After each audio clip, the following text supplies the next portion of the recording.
Hello बेटा, good morning. हम second unit पढ़ रहे हैं। इससे पहले वाले लेक्चर के अंदर हमने मैकेनिक्स के बारे में पढ़ा, मैकेनिक्स की ब्रांचेज के बारे में पढ़ा, जिसमें रेस्ट भी था, स्टैटिक्स भी है, काइनेमेटिक्स भी है, डायनेमिक्स है। उम्मीद है कि आपको वो समझ में आया होगा।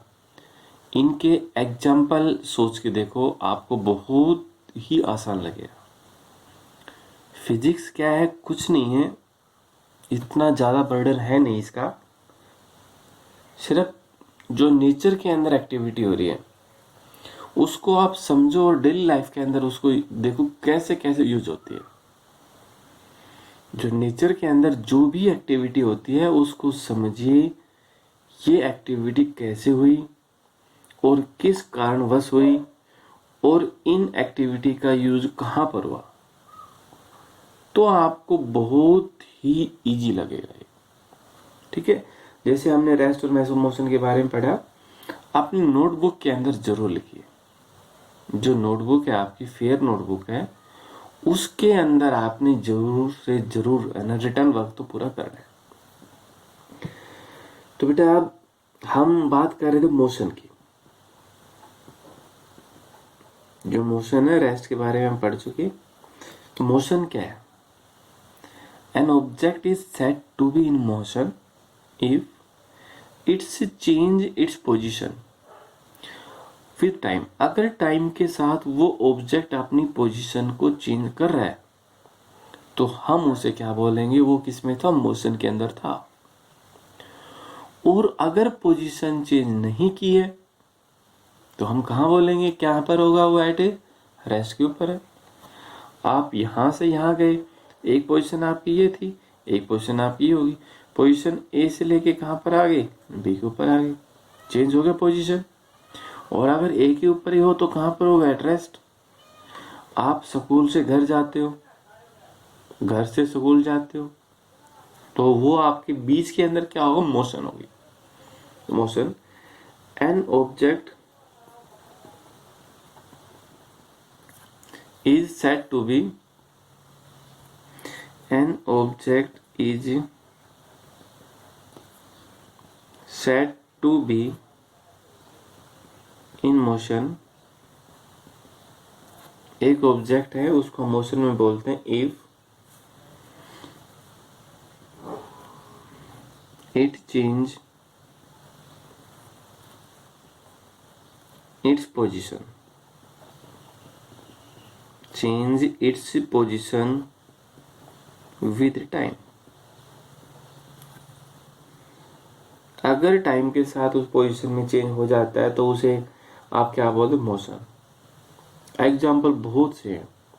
ए bird flying in the air, train moving on the rail on the track, a man walking on the road, a car is travelled on straight road. तो एग्जाम्पल बहुत से हैं। A bike is travel on the road. जो भी आपको motion में दिखाई देता है सभी एग्जाम्पल किसी मोशन के अंदर। और बेटा एक इसके अंदर आएगा पॉइंट मास ऑब्जेक्ट। तो मैं पहले पॉइंट मास ऑब्जेक्ट की स्टेटमेंट दे देता हूं। पॉइंट मास ऑब्जेक्ट,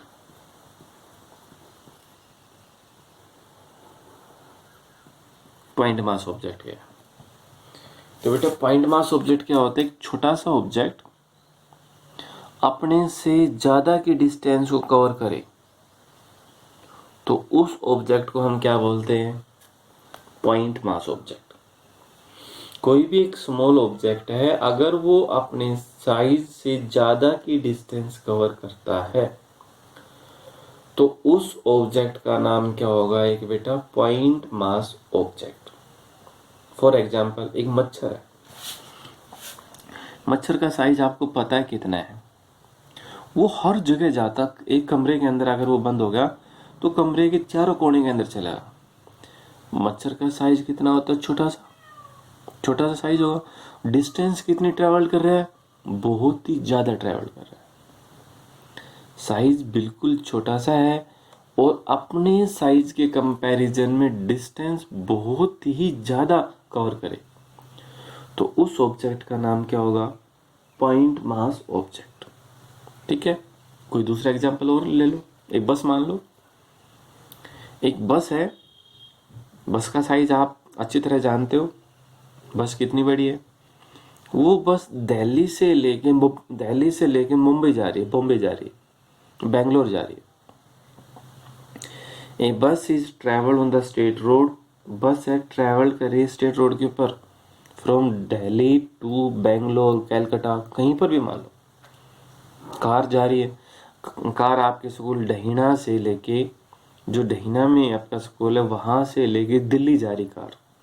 कार का साइज और डहीना से लेके दिल्ली के बीच की डिस्टेंस, तो साइज के कंपैरिजन में डिस्टेंस क्या होगी ज्यादा, तो उसे आप क्या बोलोगे बेटा? Point mass object. यानी कोई भी ऑब्जेक्ट है अपने साइज से ज्यादा की डिस्टेंस को कवर करे तो वो ऑब्जेक्ट क्या होगा बेटा? है पॉइंट मास ऑब्जेक्ट। स्टेटमेंट में लिख देता हूं, एन ऑब्जेक्ट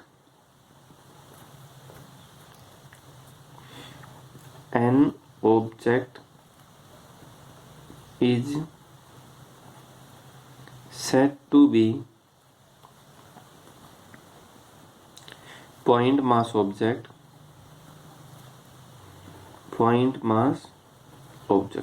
एक ऑब्जेक्ट को हम बोलेंगे point mass object if during the motion in given time, if it cover a largest distance, if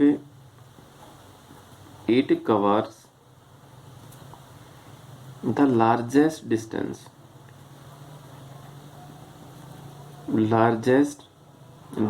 वो कवर करेगा बेटा क्या?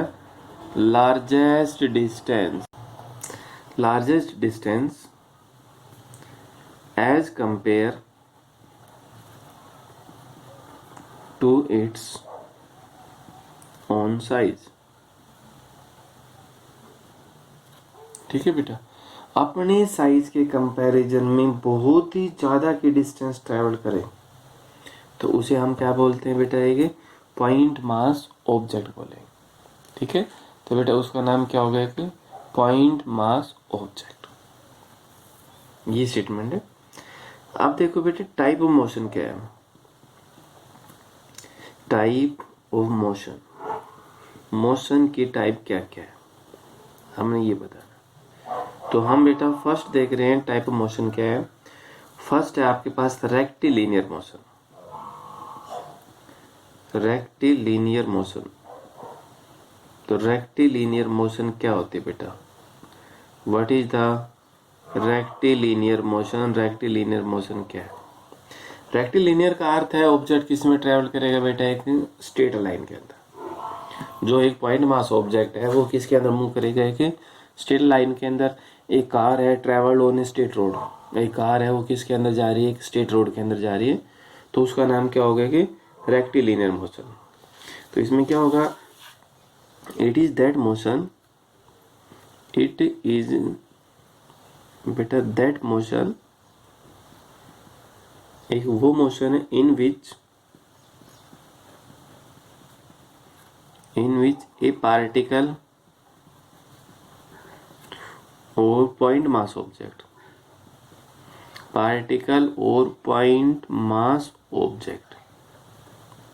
या तो एक पार्टिकल होगा या फिर क्या होगा? एक point mass object, point mass body is moving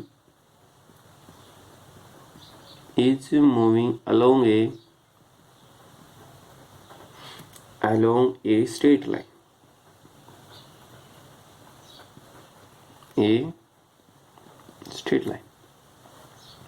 अगर एक पॉइंट मास ऑब्जेक्ट है, एक पार्टिकल है, वो एक स्ट्रेट लाइन के अंदर मूव करता है, बिल्कुल स्ट्रेट लाइन के अंदर मूव करता है, तो उसका नाम क्या होगा बेटा?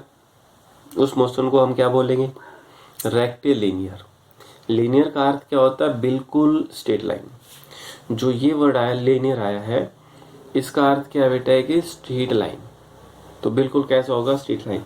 इसका जो दूसरा है वो है बेटा एक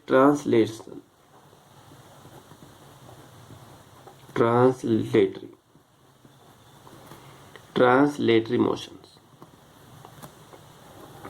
इसी के अंदर है इसके अंदर क्या था बेटा, ए पार्टिकल था, एक पार्टिकल था, इसके अंदर सारे पार्टिकल हो गए कंटिन्यू, जितने भी particle, not a point mass object. इसके अंदर एक पॉइंट मास ऑब्जेक्ट नहीं होगा, सारे के सारे ऑब्जेक्ट हो गए, सारे के सारे ऑब्जेक्ट है, एक झुंड चल रहा है, भैंसों का एक झुंड है, वो एक स्ट्रेट लाइन के अंदर चल रहा है, तो उसमें क्या हो गया, सारे पार्टिकल आ गए। तो ये क्या, it is that motion,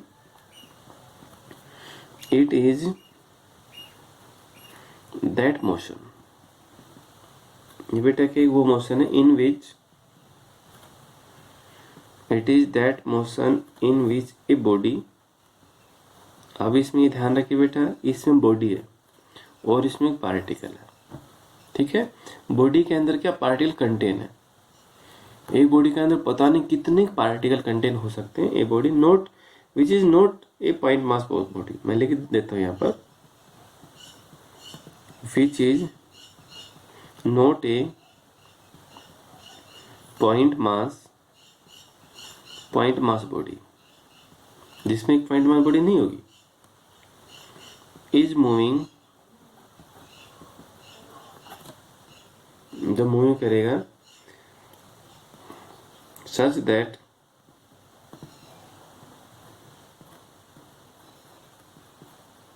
all the constituents particle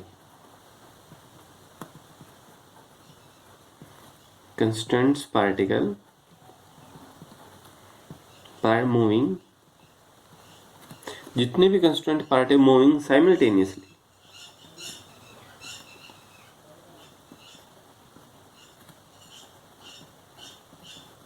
जो साइमल्टेनियसली बेटा मूव करेंगे along a straight line, along parallel straight line, along, ये बेटा पैरेलल है, पैरेलल स्ट्रेट लाइन, एक पैरेलल स्ट्रेट लाइन के अंदर मूव करते हैं, तो उसे in given interval of time मान लीजिए, in a given interval of time, कोई भी गिवन इंटरवल ऑफ टाइम है, for example a body inclined plane के ऊपर, एक बॉडी है, आपने वो इंक्लाइंड प्लेन के ऊपर रख दी इस आकार में, जैसे बॉडी है वो आपने यहाँ रख दी, तो ये बॉडी रोटेट होती आएगी एक स्ट्रेट लाइन के अंदर, वो इस डायरेक्शन में, ये बॉडी ये है, इसके पैरेलल में रोटेट होगी, वो एग्जाम्पल देगा। तो उस मोशन का नाम क्या होगा कि ट्रांसलेटरी मोशन। तो बेटा ट्रांसलेटरी मोशन के अंदर क्या होगी, सारे के सारे पार्टिकल मूव करेंगे, कंप्लीट बॉडी मूव करेगी, और जबकि रेक्टिलिनियर के अंदर ओनली एक पॉइंट मास ऑब्जेक्ट है वो मूव करेगा, दोनों में मेन डिफरेंस रखिए। एक बार पढ़ के जरूर देखना बेटा, नोटबुक मैं फिर भी बता रहा हूँ कंप्लीट जरूर करना, ठीक है। Okay, thank you.